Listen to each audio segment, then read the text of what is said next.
Nadia menatap pantulan dirinya di cermin kamar, merapikan kerudungnya dengan hati-hati. Senyum tipis terukir di wajahnya, meski matanya menunjukkan kelelahan. Sejak menikah dengan Reza 5 tahun lalu, ia nyaris tak pernah benar-benar beristirahat. Di siang hari ia bekerja sebagai manajer pemasaran di perusahaan besar, dan di malam hari ia menjadi istri yang mendukung, memasak, mencuci, dan terkadang membantu Reza menghitung stok barang di toko kecil mereka yang belum juga stabil. Reza dulunya pria yang memesona. Tutur katanya lembut, selalu memberi harapan akan masa depan yang indah. Tapi setelah menikah, pesonanya perlahan memudar, digantikan oleh keluhan demi keluhan, gengsi tanpa arah, dan ambisi yang tak disertai kerja keras. Usaha yang dibangun dari hasil tabungan dan pinjaman atas nama Nadia, lebih sering ditinggal Reza nongkrong bersama teman-temannya. Sementara Nadia yang menyusun laporan penjualan dan memutar uang. Aku cuma butuh waktu, Nat. Kamu kan sabar. Dikit lagi juga bakal sukses, ucap Reza suatu malam, ketika Nadia menegurnya karena pulang terlalu malam. Dan seperti biasanya, Nadia mengangguk. Ia selalu berpikir, mungkin memang begitu pernikahan, penuh pengorbanan dan kesabaran. Ia percaya, bila ia tetap ada di samping Reza, maka suatu saat lelaki itu akan sadar bahwa ia punya istri yang layak untuk dihargai. Namun harapan itu perlahan hancur. Reza mulai pulang dengan aroma parfum yang tak dikenalnya. Ia sering membawa ponselnya ke kamar mandi, dan wajahnya berseri hanya saat membalas pesan. Tapi Nadia memilih diam. Ia pikir, mungkin itu hanya rasa cemburu buta. Ia bahkan merasa bersalah telah mencurigai suaminya sendiri. Sampai pada suatu sore, hari itu hujan turun deras.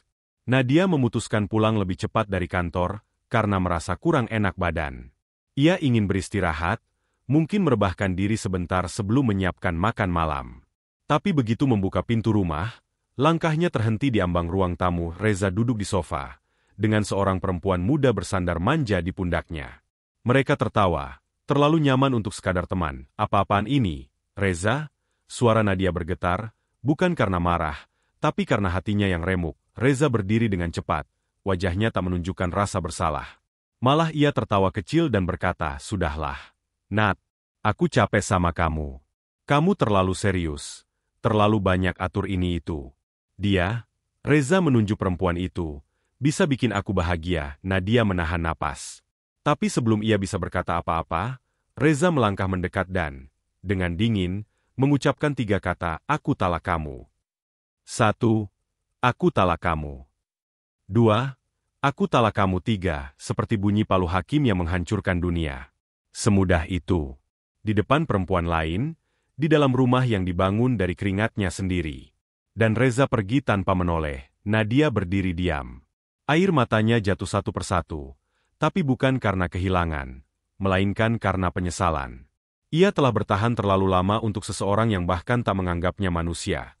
Beberapa hari setelah perceraian mendadak itu, Nadia masih merasa hidupnya seperti teka-teki yang diacak paksa. Rumah yang dulu penuh canda kini kosong, sunyi. Hanya ada tumpukan luka yang belum sempat sembuh. Tapi Nadia bukan perempuan yang suka tenggelam terlalu lama dalam air mata. Satu pagi, ia bangun dengan tekad baru. Ia berjanji pada dirinya sendiri, "Aku tak akan hancur karena seseorang yang tak tahu cara mencintaiku." Ia menjual rumah itu, membayar semua sisa utang atas nama Reza, dan pindah ke kota lain dengan promosi jabatan sebagai kepala cabang. Di kota baru itu, ia membangun hidup dari awal, sendiri. Tak ada Reza, tak ada bayang-bayang masa lalu. Ia menata ulang hidupnya, karirnya, bahkan dirinya sendiri. Dari luar, ia tampak lebih kuat, lebih tegas, lebih berwibawa. Namun luka dalam hati tidak sembuh secepat itu. Tiap kali melihat pasangan bergandengan tangan di trotoar, atau mendengar lagu yang pernah ia dengar bersama Reza, dadanya masih mengencang. Tapi alih-alih membenci, Nadia menyimpannya sebagai pelajaran. Bahwa tidak semua cinta layak diperjuangkan. 3 tahun berlalu. Nadia kini adalah salah satu pimpinan cabang terbaik di perusahaan. Ruang kerjanya luas, penuh cahaya, dengan nama lengkapnya tertulis di papan pintu kaca. Nadia Arfiani, Kepala Cabang. Ia menjadi panutan bagi karyawan, inspirasi bagi banyak perempuan, dan simbol keberhasilan setelah kegagalan. Sampai suatu hari, divisi HRD mengirim daftar kandidat untuk posisi office boy baru.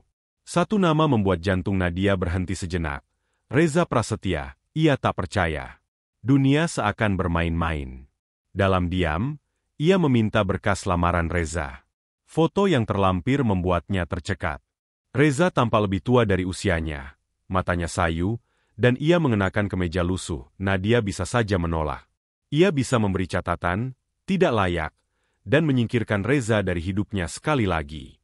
Tapi ada bagian dalam dirinya yang ingin melihat bagaimana nasib membalas dengan cara yang tak perlu ia sentuh. Minggu berikutnya, Reza resmi mulai bekerja sebagai OB. Ia tak tahu bahwa Nadialah yang duduk di balik meja besar kantor itu. Dan hari itu, ketika Reza mengantar kopi ke ruangan kepala cabang, wajahnya membeku. Nadia? Nadia hanya mengangguk ringan. Tatapannya tenang, bahkan mungkin terlalu tenang. Terima kasih kopinya, Reza. Taruh saja di sini, tak ada amarah, tak ada sindiran. Tapi justru itu yang membuat Reza merasa lebih kecil dari sebelumnya. Hari-hari berikutnya jadi mimpi buruk bagi Reza. Ia tak tahan jadi bahan gunjingan kantor. Para karyawan membandingkannya dengan Nadia, bos mereka yang elegan dan sukses. Ia tahu dirinya sedang dihakimi, bukan oleh Nadia, tapi oleh hidup yang dulu ia remehkan. Yang paling menyakitkan bagi Reza adalah sikap Nadia yang dingin tapi tak kasar. Ia tak pernah memarahi Reza, tapi juga tak pernah memandangnya lebih dari sekadar karyawan biasa. Tak ada nostalgia, tak ada sisa cinta. Hanya profesionalitas yang menusuk, dan di rumah, hidup Reza jauh dari nyaman. Istrinya yang dulu jadi selingkuhan kini sering mengeluh. Uang tak cukup, anak sakit, dan rumah kontrakan yang tak layak. Reza mulai menyadari bahwa kebahagiaan yang dulu ia kejar ternyata palsu. Ia kehilangan segalanya, termasuk harga dirinya sendiri. Hari itu kantor sedang ramai. Ada kunjungan dari jajaran direksi pusat, dan semua staf diminta tampil profesional. Nadia tampil anggun dengan setelan formal hitam dan kerudung krem yang elegan. Ia memimpin rapat dengan tenang, sesekali melontarkan arahan tajam tapi bijak. Di sudut ruangan, Reza berdiri membawa nampan berisi minuman. Ia tak pernah merasa sekecil itu. Setiap langkahnya terasa berat, bukan karena pekerjaan, tapi karena rasa malu yang menggantung di leher seperti tali tak kasat mata. Setelah rapat selesai, para karyawan kembali ke posisi masing-masing. Tapi belum lama suasana kantor tenang, teriakan tiba-tiba terdengar dari arah resepsionis. Kamu pikir kamu bisa lari dari tanggung jawab, Reza? Semua kepala menoleh.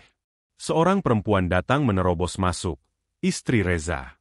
Dengan mata melotot dan rambut acak-acakan, ia menggendong balita yang menangis di lengannya.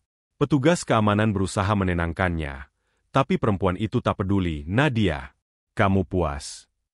Kamu rebut kerjaan suamiku, kamu bikin hidup kami sengsara.